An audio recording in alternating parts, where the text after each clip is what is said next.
Bonjour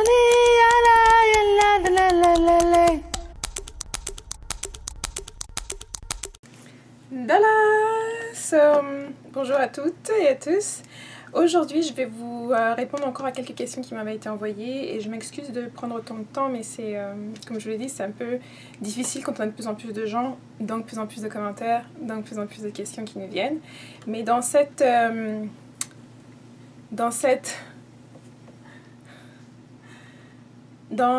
vidéo, je vais répondre alors à deux questions et je pense que j'en ai oublié une. Il y en avait une autre que je n'arrivais pas à retrouver.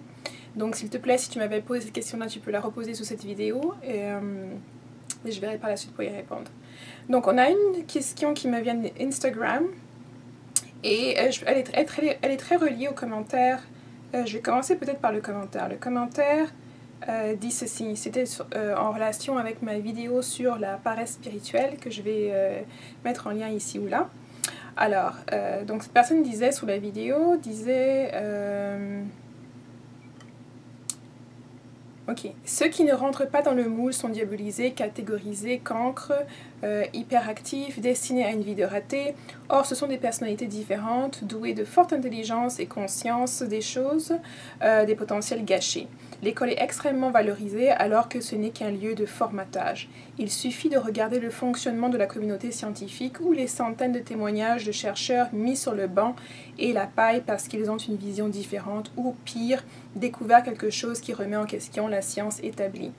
Lieu valorisé parce que bien pratique. On y laisse ses enfants la journée, le soir la télé prend le relais et la boucle est bouclée. Pardon. Regardons dans la rue tous ces gens pas capables de marcher sans se rentrer dedans, de trouver son chemin ou le rayon gâteau dans un magasin, sacrifice dans le système. Ou la paresse spirituelle, elle s'apprend à l'école. Ne blâmons pas ceux qui sentent que ce n'est pas fait pour eux. Donc il y a beaucoup de choses dans ce commentaire-là. Je n'ai pas le nom de la personne parce que je fais cette vidéo qui va permettre d'éclairer la personne qui m'a envoyé la question à laquelle je vais répondre par la suite. Ma réponse directe à ce commentaire, c'était la suivante. J'ai dit, dans toute chose, il faut savoir prendre la part de responsabilité qui est nôtre. C'est bien cette portion que nous pouvons avoir... c'est bien dans cette portion-là qu'on peut avoir le plus de succès pour modifier les choses ou les créer. Ce n'est pas parce que l'école ne réussit pas à tous qu'elle ne sert à rien ou que tous ceux qui y vont ne peuvent y trouver leur compte. Ta conscience personne ne peut te la prendre ou l'ébranler sans que tu ne le permettes. Ne donne pas tout ton pouvoir à autrui, il est complètement le tien. Et ça, c'est un peu pour parler, parce qu'il y a beaucoup de choses dans ce commentaire-là qui vient notamment du fait qu'on parle de cancre, on parle de personnes ratées, on parle d'école égale formatage. Et je pense que c'est faux, c'est parce que l'école, on y va, c'est un lieu d'apprentissage. Comme n'importe quoi, comme la vie, comme d'être autour de quelqu'un et dans un environnement précis, on va apprendre. Donc c'est pas... il ne suffit pas de juste blâmer l'école. Et puis, identifier un problème n'est que la première étape. Il faut ensuite se pencher aussi pour trouver des solutions. Donc il ne suffit pas seulement de juste critiquer. Il faut faire soit une critique constructive, une critique qui va nous amener à aller plus loin, qui va nous amener à avancer. Soit il faut prendre le temps de réfléchir aux solutions potentielles, de réfléchir à ce qu'on veut critiquer aussi et de voir les différents aspects, les différents facteurs qui rentrent dedans parce que c'est quand même une question assez complexe. Moi j'avais pris une approche assez générale et je dois souligner que peu importe ce que vous allez faire dans la vie, la motivation doit être interne. La motivation doit venir de vous. Donc vous ne pouvez pas vous attendre à ce que ce soit les autres qui vous motivent, que ce soit l'école qui vous motive, vos amis, votre famille, la personne avec qui vous êtes, etc. Vous devez avoir cette motivation-là, doit être produite, doit surgir de vous-même. Vous devez devoir aimer ce que vous voulez faire.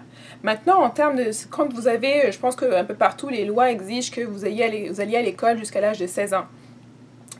Comme c'est quelqu'un qui est en Europe ou en France. Et donc là, c'est clair, vous devez être à l'école jusqu'à l'âge de 16 ans où généralement on vous dirait d'aller jusqu'au bac si c'est pas pour aller à l'université. Maintenant, vous avez quand même beaucoup de latitude et je pense que c'est un peu trop facile parfois de dire l'école c'est du formatage, on nous rabâche les choses. Non, moi je me souviens très bien qu'à l'école, il y avait toujours la bibliothèque et à la bibliothèque on avait accès aux livres qu'on voulait. On pouvait aussi aller à la bibliothèque nationale, la bibliothèque de votre ville, la bibliothèque de votre... ou nationale, et regarder et lire les livres qu'on veut. Donc, pour devenir ingénieur, pour pouvoir construire ces avions qu'on aime bien prendre pour voyager, aller ailleurs, regarder, visiter le monde, on veut bien que les gens qui vont piloter, que ce soit le pilote, que ce soit les ingénieurs, ceux qui vont le réparer, ceux qui vont le maintenir, aient la formation appropriée.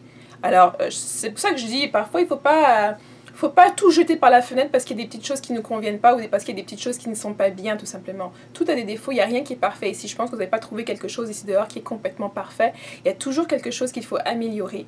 Et c'est un peu dans cette perspective-là. On critique pour savoir qu'est-ce qu'on peut améliorer, qu'est-ce qu'on peut faire quelque chose de mieux, ou on propose une alternative à ça si ça ne nous convient pas ou si on ne voit pas de solution pour l'améliorer. Mais on ne peut pas juste simplement critiquer. Et le danger même de ça, c'est de critiquer, de tout jeter à la poubelle sans proposer d'alternative. Donc, de un, aller à l'école, que vous soyez au lycée, parce que je pense que, peut-être pas cette personne-là, mais j'ai des personnes qui sont au lycée qui me regardent. Si vous êtes au lycée et que les matières que vous prenez vous ennuient un peu ou ne vous engagent pas, vous avez quand même la latitude. Quand il vous faut écrire des essais, des récits, des choses comme ça, vous avez la latitude d'écrire sur le sujet que vous voulez, de choisir ces sujets-là. Donc profitez de tous les endroits où vous avez ces petites latitudes-là pour engager, que ce soit le professeur ou vos collègues, les autres étudiants, sur des sujets qui vous intéressent, des sujets qui vous passionnent, des sujets qui vous concernent, que ce soit par rapport à votre conscience, par rapport à l'Égypte antique, par rapport à l'histoire, etc., etc. Ça, c'est vraiment la latitude que vous avez en plus. Au-delà de ça, prenez ces instants libres. Donc, plutôt que d'aller voir un jeu vidéo, plutôt que d'aller flâner dans le quartier, allez à la bibliothèque et cherchez les livres que vous voulez lire. Faites-les commander. Souvent, les bibliothèques, il y a des ententes interbibliothèques, ou si le livre que vous voulez lire se retrouve à une autre bibliothèque, ils peuvent le faire venir à votre bibliothèque pour vous. Donc je pense qu'on est un peu loin du temps où on peut encore blâmer exclusivement les autres pour tout ce qui nous arrive et pour tout ce qu'on n'aime pas. Il faut qu'on prenne justement, qu'on s'asseye, qu'on prenne la responsabilité qui est la nôtre. Avec Internet, à 2 clics, on est à la bord de toute l'information qu'on voudrait avoir, de toutes les choses qu'on voudrait avoir.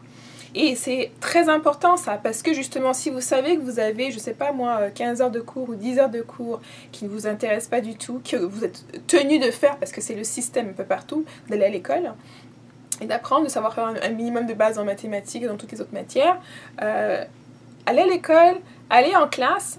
Déjà, en 1, si vous séchez des cours, vous allez avoir encore plus de mal à suivre.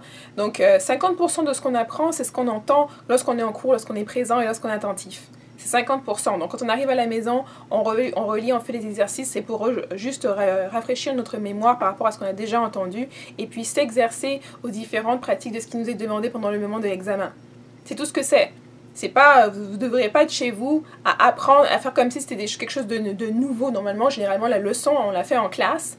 Et à la maison, on ne fait que réviser ce qu'on avait appris en classe, qu'on avait vu en classe. Souvent, on lit aussi en anticipation certains chapitres pour avoir une petite connaissance et justement aller en classe pour poser des questions.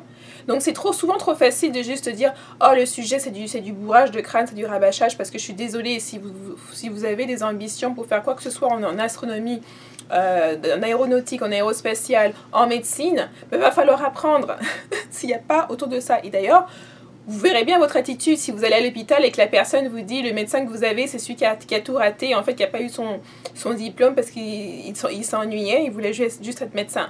Je pense que vous-même, vous n'allez pas vouloir que ce soit lui qui vous soigne. Donc, il faut que vous ayez un minimum de recul dans certains des propos que vous tenez. Oui, la médecine traditionnelle se développe, on est de plus en plus tourné vers ça, mais même lorsque vous allez vous tourner vers la médecine traditionnelle, ça ne veut pas dire que ça va être plus facile, il va toujours y avoir du travail à faire. Si vous parlez des praticiens ou des herboristes, des gens qui travaillent et qui sont avec les plantes et qui font depuis des années et qui ont dédié leur vie là-dessus, ils vont vous dire qu'il y a du travail à faire, vous n'allez pas juste vous tourner les pouces, ça va être pas plus facile que lorsque vous allez en cours, c'est juste que le format et le cadre va être différent. Et si c'est le format, le cadre qui est différent, donc finissez l'apprentissage de base, qui est d'avoir votre bac, de finir jusqu'au lycée, d'avoir le minimum. Et ensuite, tournez-vous vers ces options-là. Vous pouvez tout simplement, dépendamment de votre famille, de ce que votre famille veut faire, parfois votre famille va vous dire, ils ont déjà tracé une ligne pour vous, ils ont déjà vu là ce que vous voulez vous engager, et puis ils peuvent vous dire que si vous ne voulez pas vous engager là-dedans, ben, engagez-vous dans ce que vous voulez, mais ce sera sans leurs ressources. Donc il faut aussi vous préparer mentalement à cette idée-là en se disant est-ce que le parcours alternatif que je veux prendre hors de ce cadre formateur qui est l'institution de l'école ou le collège, etc., l'université. Moi, si vous préférez prendre une route alternative pour aller dire ben, moi je vais faire un apprentissage auprès d'un tradipraticien ou d'autre sorte, faut en prendre les responsabilités en disant qu'est-ce que ça va me prendre, qu'est-ce que ça va me coûter, qu'est-ce qu'il me faut pour que je puisse faire, où est-ce que je vais rester pendant que je vais apprendre là-bas, etc., etc. Donc c'est pas juste on se lève un matin et puis on décrit que l'école ne nous sert plus et qu'il y a... Enfin, non, il faut qu'on s'asseye, on réfléchisse, on ait un plan d'action, on sache ok combien d'argent il va me falloir pour faire ça. Donc on va se trouver un job pour avoir les ressources qu'on veut. C'est pas des choses qui nous tombent du ciel là. Maintenant, si vous êtes chanceux, vous savez de quel pays vous venez, vous avez de la famille au pays et vous avez la famille au village et c'est ce que vous voulez apprendre, vous voulez rester là-bas, là vous avez une possibilité parce que vous savez où vous allez rester, donc ça ne va pas vous coûter grand-chose. Et en plus, l'avantage au village, c'est que vous n'avez pas souci de ce que vous allez manger, vous n'avez pas souci de factures à payer, donc ça va vous donner la latitude aussi de pouvoir vraiment explorer les choses et d'apprendre ce que vous voulez apprendre. Mais il faut quand même s'engager là à réfléchir et à se dire, ok, qu'est-ce que vous allez donner en retour à ces personnes-là qui vont vous aider, qui vont vous transmettre ces informations-là? Comment est-ce que vous allez utiliser ces informations-là? Donc il y a quand même une réflexion qui doit être faite derrière. Et puis aussi, bien sûr, si l'école ne vous plaît pas en tant qu'à l'université, ben la route aussi, notre route alternative, c'est de créer votre propre entreprise. Pour créer sa propre entreprise, il faut savoir voir qu'est-ce que ça prend, qu'est-ce que ça requiert, quelle est l'idée, dans quoi est-ce que vous voulez vous lancer. Généralement, ça prend qu'il faut avoir certaines capacités, certaines aptitudes.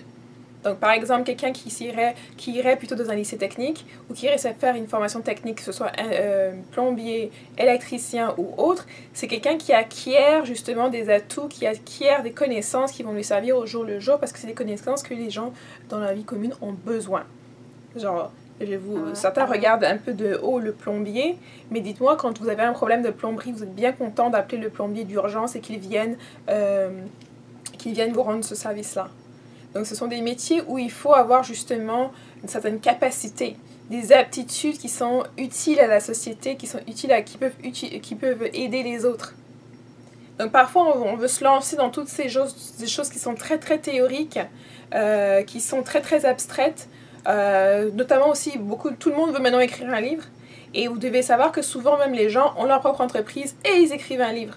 Donc ça va pas être un cheminement où vous allez vous tourner les pouces. Là on n'est pas dans cette ère où les gens, il y a eu une ère où on pouvait juste se dire on a une idée, avec cette idée-là on fonce, et puis cette idée-là en fait engendre tout, génère tout, et on n'a pas besoin de mettre autant d'efforts. Or, en ce moment, on est dans la phase de l'ère de l'information, où tout le monde a cette information-là, tout le monde veut se lancer et faire des choses. Donc là maintenant, il s'agit de vraiment être soi-même, de vraiment montrer son côté qui est unique, l'apport unique qu'on va faire dans le domaine qu'on va se lancer, de façon à se distinguer des autres, de façon à vraiment exprimer son côté unique et cette chose spéciale qu'on va apporter. Et avec ça, se lancer dans des services qui vont être demandés par les autres, dont les autres ont besoin. Et donc, parfois, ça peut être, on a cette idée qui est plus grande que nous, et parfois, c'est de croire en cette idée.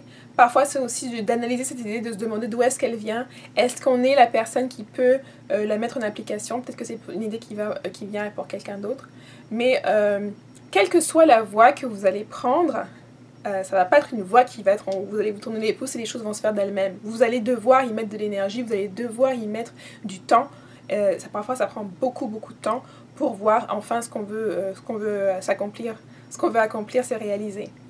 Donc, moi, je pense que cette idée de la facilité, enlevez-vous l'idée de la facilité dans la tête. Ça va vous rendre service, parce que parfois, justement, lorsqu'on se dit, on va faire tout ce qui est nécessaire pour atteindre son objectif, nécessaire dans le cadre moral, bien sûr, pour atteindre son objectif moral et légal, pour atteindre ses objectifs, il faut d'emblée se dire que ça va être difficile. Parfois, et moi j'ai vu des collègues qui étaient à l'université, ils finissaient l'université, ils continuaient à travailler, ils avaient un job pour payer leurs factures, et puis ils travaillaient aussi sur d'autres projets. Et donc c'est ça, parfois il faut puiser la motivation dont vous avez besoin pour finir vos diplômes universitaires ou finir le diplôme que vous faites, vous devez puiser cette motivation-là dans d'autres choses qui vous permettent de vous épanouir.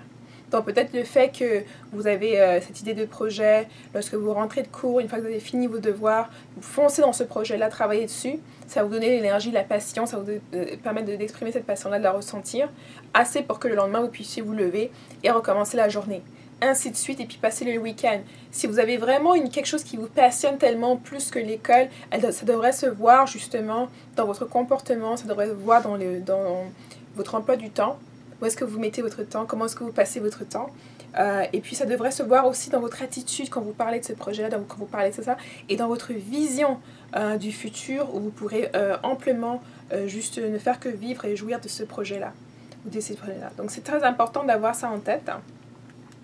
Et puis, donc c'est ça. Donc il ne faut pas... je ne pense pas que l'école gâche des potentiels. Et puis il faut savoir aussi partir. Il y a des personnes, l'université n'est pas pour eux, ils ont quitté l'université et ils se sont lancés exactement dans ce qu'ils voulaient faire une fois qu'ils avaient découvert ce qu'ils voulaient faire. Maintenant, il y a des personnes qui ne savent pas ce qu'ils veulent faire.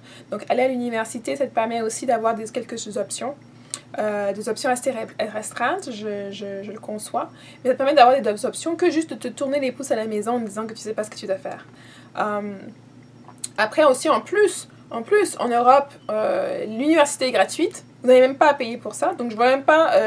là, on vous donne une expérience gratuite où vous devez juste vous soucier de ce que vous allez manger et comment entretenir et acheter les livres. Alors que dans le reste du monde, pour l'école et l'éducation, il faut payer pour.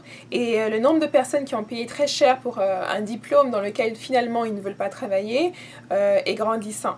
Donc, pour ceux d'entre vous qui sont en Europe, par exemple, vous allez à l'école de façon gratuite. Donc là, il s'agit aussi de faire le bon choix, mais non pas pour gain, mais par rapport à votre passion. Parce qu'on sait par exemple que les études de médecine sont longues. Il faut aimer la médecine, il faut vouloir aller là-dedans pour pouvoir suivre ces études-là, pour que ces études-là soient un peu plus faciles, pour que vous ayez vous-même un engouement personnel lorsque vous apprenez. Même chose si c'est la biologie qui vous intéresse, si c'est certaines sciences qui vous intéressent, la physique, la chimie, tout ça, il faut avoir un engouement là-dedans pour pouvoir s'y lancer. C'est pas juste parce que vous voyez que certains emplois vont vous permettre de gagner de l'argent. Je me souviens plus quelle vidéo c'était, mais c'était quelqu'un qui parlait elle était venue dans le droit parce qu'elle voulait gagner de l'argent. Moi, je vais vous dire que moi, j'étais dans le droit et je voyais des personnes justement qui étaient venues uniquement pour gagner de l'argent et c'était vraiment horrible de les voir se torturer ainsi. Parce que lire les arrêts, pour être dans le droit, pour faire du droit, il faut aimer lire. Il faut aimer lire, il faut aimer tout ce qui est logique, analyse. Il faut être très analytique. Et il faut pouvoir travailler de longues heures, c'est-à-dire lire pendant très longtemps, sans perdre votre focus, votre focalisation. Et donc, si vous n'avez pas une passion interne pour ça, si vous n'avez pas un intérêt pour le droit, de ce qu'il représente, l'outil qu'il est, ça va être très difficile. Ça va être très très difficile et moi j'ai vu quelques personnes qui ont réussi, qui se sont poussées, qui ont réussi malgré tout et qui l'ont dit, même lorsqu'on leur a donné leur diplôme, ils disaient toujours que c'était le but final, c'était non pas vraiment un amour pour la profession ou pour ça, mais c'était l'utiliser comme un outil pour pouvoir atteindre un certain salaire annuel. Donc chacun a ses propres motivations, ça c'est la source de motivation de ces personnes-là, mais quand vous avez des motivations qui sont détachées de vous, qui ne viennent pas, dont la base, la source n'est pas intrinsèque, ça va rendre les choses plus difficiles. Si vous avez de la discipline et que vous aimez persévérer, vous allez faire comme cette personne-là et finir malgré tout, et avoir justement les portes qui vont vous s'ouvrir par rapport justement au salaire que vous vouliez, l'objectif que vous vouliez atteindre. Maintenant, si vous n'avez pas ça en vous, ça va être difficile. Pour d'autres, ça va être vraiment difficile de même finir certains cours, même finir le diplôme avec des notes décentes, parce que c'est pas juste une question de finir n'importe comment avec des sales notes, sinon vous n'allez pas être employable. Donc c'est vraiment aussi une question de finir et de finir bien. Et puis moi je dirais même plus, je crois que c'est une question d'aimer aussi ce code de parcours qu'on fait. Moi mon apprentissage, que ce soit à l'université et en maîtrise, ça a été un apprentissage que les cours que j'ai pris, les matières que j'ai étudiées, les choses que j'ai étudiées, j'avais une passion pour ça. J'ai pris des sujets qui m'intéressaient, j'étais dans des choses qui m'intéressaient, parce que ma vision du droit est un peu différente de la vision commune de tout le monde, parce que moi je vois bien que le droit est un outil, les lois sont des outils. Okay, certaines lois sont mises en place à cause justement de côté dysfonctionnels de la société. Donc les lois en fait sont un résultat d'un certain manque dans la société, donc c'est pour ça qu'on a besoin de régir certains comportements, parce que sans ces lois-là, les gens feraient n'importe quoi. Après, la façon dont c'est appliqué, exécuté et tout ça, bien sûr, il n'y a rien de parfait, et c'est encore des questions d'améliorer toutes ces choses-là. Mais je pense que vous devez, si vous décidez d'aller à l'université ou de continuer vos études, vous devez choisir un sujet qui vous intéresse vraiment, qui vous passionne vraiment, avec des objectifs que vous pouvez établir. Et puis, qu'il faut que ce parcours-là vous donne aussi de la joie. C'est important, je pense. Donc, pour enfin, la deuxième question qui me vient maintenant de Instagram. Et la personne me dit... bon, je vais passer les préliminaires parce que je vais pas dire qui c'est. Donc, la personne me dit: comment expliquerais-tu des échecs scolaires répétés malgré une revalorisation de soi, un travail sur soi, etc. Comment faire pour faire confiance à l'univers face à des réponses à l'opposé de nos attentes? Ok. Donc, les échecs scolaires répétés, et puis la valorisation de soi. Moi, je vais dire que les échecs scolaires, il faut bien identifier c'est quoi le problème. Parfois, c'est un problème de perception. Parfois, c'est un manque d'investissement de soi.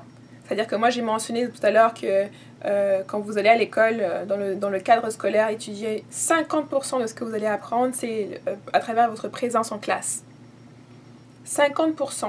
Donc, en allant même, et je pense qu'il y a d'autres personnes qui disent, qu'il y a d'autres professeurs qui disent que c'est 80%, ça peut aller jusqu'à 80% de ce que vous allez apprendre, c'est lorsque vous suivez en classe et lorsque vous étudiez le cours et vous allez en classe.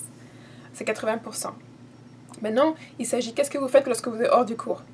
Parce que parfois, c'est facile de dire, ok, j'ai eu un échec, et de dire, ah, ça doit être le professeur qui est pas bon. Ah, ça doit être ci, ça doit être ça. Donc maintenant, il faut bien regarder, il faut faire comment est-ce que moi, j'utilise mon temps hors de cours, hors de classe. Est-ce que j'utilise pour répéter, pour m'assurer que j'ai bien compris? Est-ce que je pose les questions qu'il faut au professeur? Est-ce que je demande toutes les ressources? Est-ce que je relis bien le chapitre ou le passage que je n'ai pas bien compris? Est-ce que je refais les exercices pour me préparer aux examens? Parce que c'est tout ça, en gros. On ne peut pas juste se dire qu'on va s'asseoir en cours, écouter par-ci, par-là, s'amuser, blaguer avec les amis. Après les cours, on flâne, on regarde la télé, on regarde du Netflix. Et puis on arrive à l'examen, on veut freestyle et penser que l'examen va se faire tout seul. Non. Et puis même si ça se faisait tout seul, ce serait au hasard, par la chance. Vous n'aurez peut-être pas compris toutes les nuances qu'il fallait comprendre pour passer. Et moi, je blâme pas. Il y a des personnes qui apprennent juste pour passer l'examen. Ils voient qu'est-ce qu'il faut que je sache pour l'examen, quel genre de professeur c'est, qu'est-ce qu'il faut que je lui recrache. Et c'est juste ça qu'ils vont apprendre pour pouvoir passer leur examen comme il se doit. Mais ces personnes-là ont une stratégie. Ils étudient le professeur, ils vont passer, ils vont voir les notes d'anciens étudiants, des choses comme ça. Et ils ont un objectif à atteindre. Ils veulent sauver du temps en cours parce qu'ils veulent mettre ce temps-là dans d'autres choses, leur énergie dans d'autres choses. Maintenant, quelqu'un qui a des échecs, qui fait tout ça, comme elle parlait de revalorisation de soi, ça veut dire que là, c'est quelqu'un qui peut-être assez recadré, vous avez peut-être pris un tuteur, vous avez fait tout ça, et puis vous avez encore des échecs. Ça peut être tout simplement que c'est pas votre sujet. Et là, je pense que quand vous avez redoublé une fois, redoublé deux fois, et que vous êtes... il y a ces personnes qui redoublent dans le système français, lorsque vous redoublez une classe, par exemple, vous êtes en 5e, vous redoublez la 5e, la deuxième fois que vous faites la 5e, on ne va pas vous faire redoubler, vous allez directement en 4e. Là, si vous redoublez la 4e, vous allez aller en 3e, jusqu'à ce que vous soyez coincé en terminale, là où on ne peut pas vous faire passer, vous devez passer le bac pour sortir. Et je pense que déjà, quand on a un échec, je ne sais pas combien d'échecs c'est précisément, elle n'a pas précisé dans son message, quand c'est un échec ou deux échecs, il faut faire une introspection, une rétrospection pour savoir exactement à quoi est dû cet échec-là pour ne pas avoir à le répéter, pour pouvoir l'adresser avant la prochaine étape ou avant de recommencer. Donc c'est ça aussi, une de mes questions, ce serait est-ce que cette revalorisation de soi, ce retour sur soi, ce recadrage, est-ce qu'il a impliqué justement une analyse de toutes les choses qui ont contribué aux échecs pour commencer? Ça aurait pu que c'était un moment difficile au niveau de la famille, au niveau des amis, ou traverser peut-être un truc émotionnel qui a fait que ça a eu un impact sur vos échecs. Ça peut être un manque d'organisation. Vous n'êtes pas bien organisé, vous étudiez à la dernière minute pour les examens, vous n'étudiez pas assez, vous n'avez pas compris, vous n'avez pas de ressources, vous n'utilisez pas suffisamment les autres ressources, que ce soit l'Internet, l'ordinateur, etc. Donc, est-ce que tous ces éléments-là ont été recadrés avant de dire que la revalorisation de soi a été constructive, a été bien établie et a été faite avec succès? Donc ça va rentrer en cours. Ensuite, le travail sur soi et faire confiance à l'univers. Le travail sur soi est un processus, donc c'est quelque chose qui ne va jamais être complété. Vous allez l'achever probablement quand vous quitter d'ici, et encore, parfois on revient pour finir ce qu'on n'a pas... Donc il ne faut pas s'attendre à ce que le travail sur soi finisse un jour. Moi, je vais vous dire que moi, j'apprends des leçons tous les jours, et j'ai pas fini d'apprendre. Et oui, ce sera l'objet d'une autre vidéo. Mais le travail sur soi ne s'arrête pas.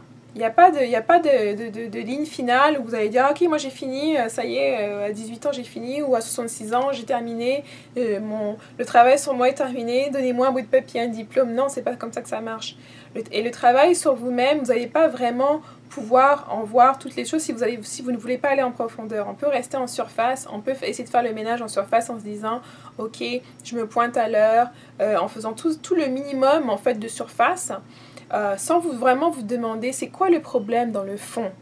Qu'est-ce qui fait que je n'ai aucun intérêt pour que toutes les matières que ce soit qui sont à l'université? Qu'est-ce qui est vraiment d'intérêt pour moi-même? Qu'est-ce qui m'attire vraiment?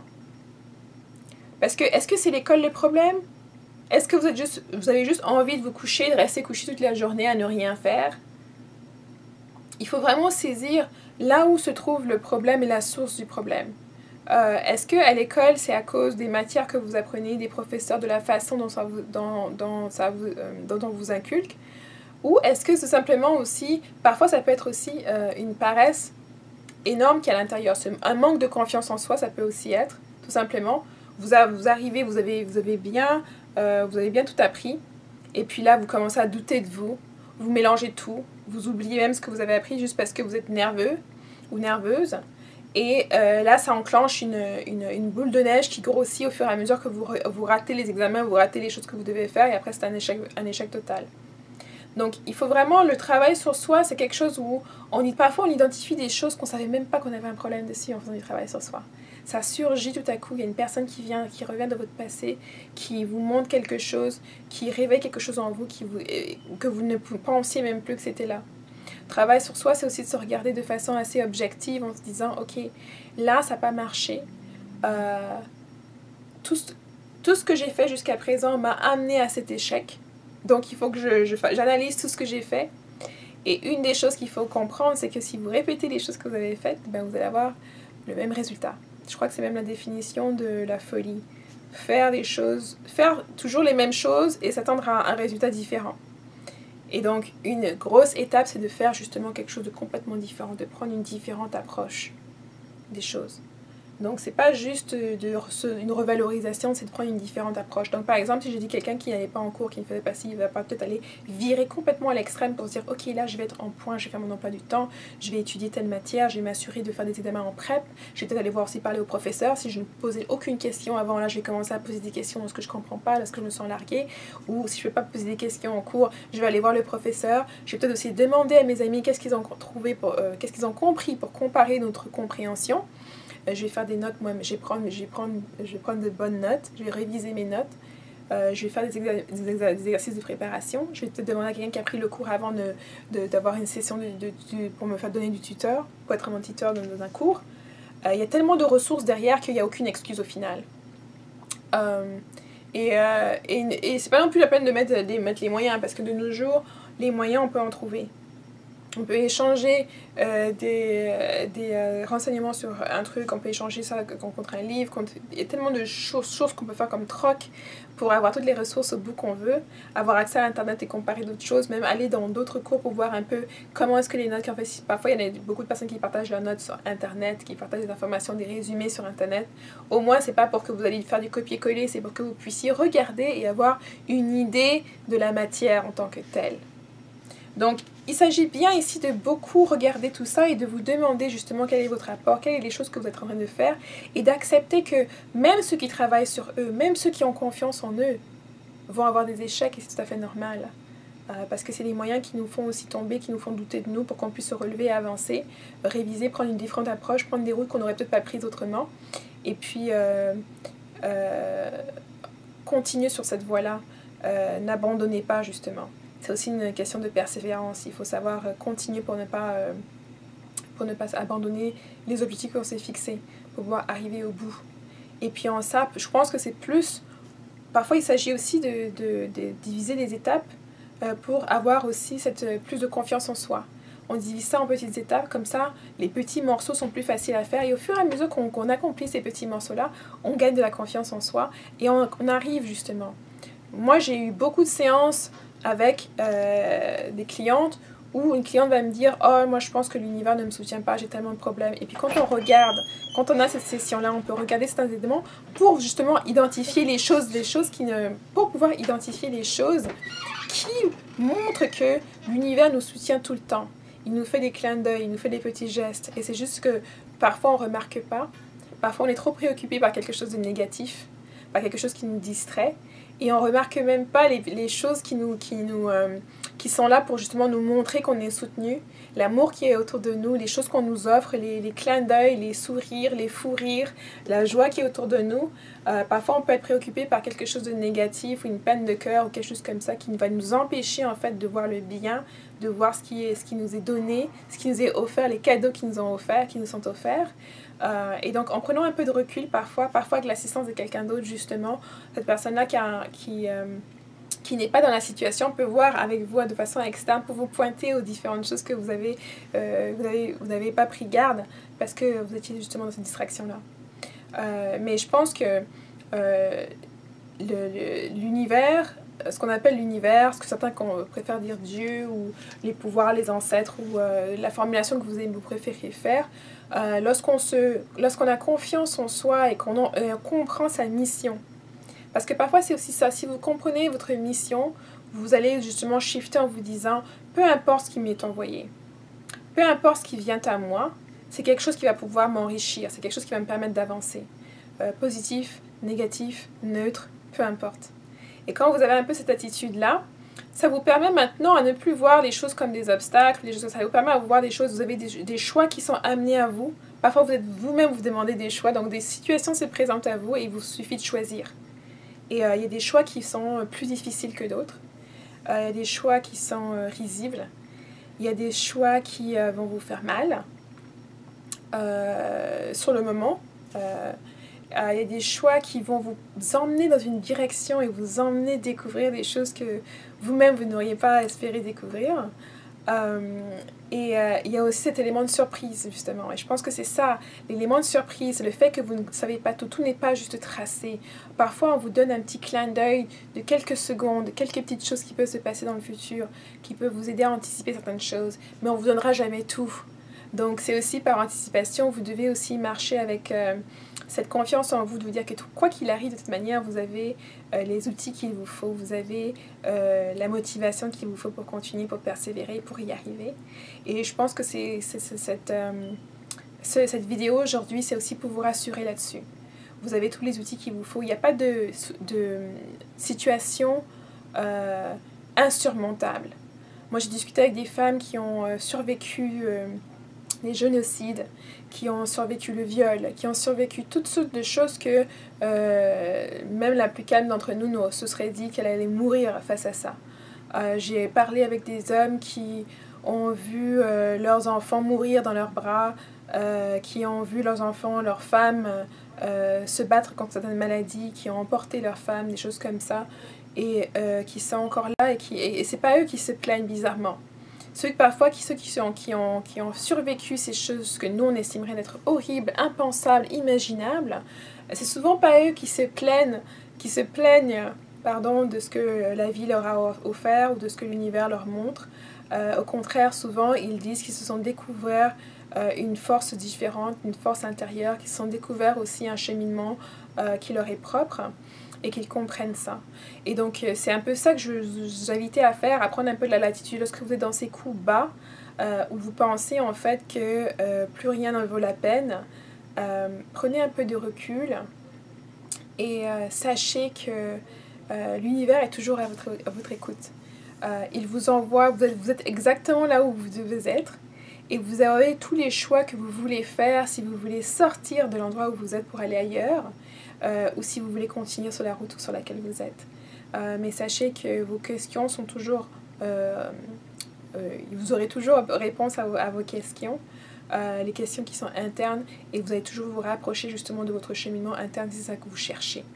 Maintenant, vous pouvez aussi prendre le temps de vous distraire dans différentes distractions et de vous balader, de faire un peu le tour et d'expérimenter, d'explorer, en sachant que ça va vous amener d'autres leçons plus ou moins difficiles et que dans tout ça, il faut viser un peu le long terme en vous disant cette expérience que je veux peut-être... J'ai une proposition d'avoir une certaine expérience dans un certain cadre, comme aller à l'université, étudier cette matière ou ce domaine. Maintenant, c'est de savoir qu'est-ce que cela va m'apporter dans 2, 3, 4 ans, 4, 5 ans. Comment est-ce que je peux me projeter avec ça? Ça va me servir à quoi? Ces connaissances-là vont me servir à quoi? Pour être capable de se projeter là-dessus, pour pouvoir justement savoir si c'est la bonne branche, si c'est vraiment là où vous voulez être. Mais vous, au moins, vous posez cette question-là. Parce que souvent, il manque cette étape où on ne se pose pas la question, où on va juste parce qu'on regarde peut-être les emplois les mieux payés, puis on choisit ça en fonction de ça. Peut-être justement, on se retourne juste sur les aspirations de nos parents en disant, ben, moi, j'ai pas d'idée, je vais simplement suivre ce qu'ils veulent que je fasse. Mais c'est important que vous preniez le temps de le faire vous-même. Parce que c'est pas après pour blâmer les parents en disant, ben, moi, j'avais pas d'idée, ils m'ont dit de faire ça, au final, j'aime pas ça. C'est à vous de voir ce que vous aimez. Et si dans un premier temps, vous n'avez pas les moyens de juste prendre votre voie, ben, passez votre temps libre sur cette voie que vous avez découverte, sur cette voie que vous voulez faire. Et je pense que ça va aussi vous donner du courage, ça va aussi donner de la motivation pour finir le reste des choses que vous allez faire. Vous savez, parfois, il faut faire le ménage dans la maison, qu'on veuille ou pas, qu'on soit un adepte du ménage ou qu'on soit quelqu'un qui n'en a rien à faire, il faut le faire quand même. Donc vous n'allez pas toujours être amené à faire juste ce que vous voulez. Il va y avoir des fois où vous n'aurez pas envie de faire ça, vous ne serez pas peut-être d'humeur à le faire, etc. Mais c'est des choses qui doivent être faites. Et c'est un peu ça une partie de la discipline. La discipline, parfois, ça veut dire faire les choses que vous ayez envie ou non. Faire des choses, parfois, que vous ayez envie, des choses qui doivent être faites et de le faire, que vous ayez envie ou non, que vous soyez de bonne humeur ou de mauvaise humeur, vous devez être capable de le faire vous-même. C'est comme aller faire du sport, si vous êtes décidé à perdre du poids ou à changer votre vie, voilà, c'est de dire, ben, il faut y aller, que vous soyez pas de bonne humeur, que vous vous sentiez un peu fatigué, etc., etc. La discipline vient en se disant, voici ce que je vais accomplir, voici comment je vais l'accomplir, et il faut que je suive le plan. Et c'est suivre ce plan-là. Et de s'assurer que les choix qu'on va faire vont nous rapprocher de notre objectif et non nous en éloigner. Ok, j'espère que ça a été utile. Et bien sûr, vous pouvez continuer à m'envoyer vos questions et j'y répondrai dès que j'ai mon nom. Merci beaucoup et au revoir. Ciao.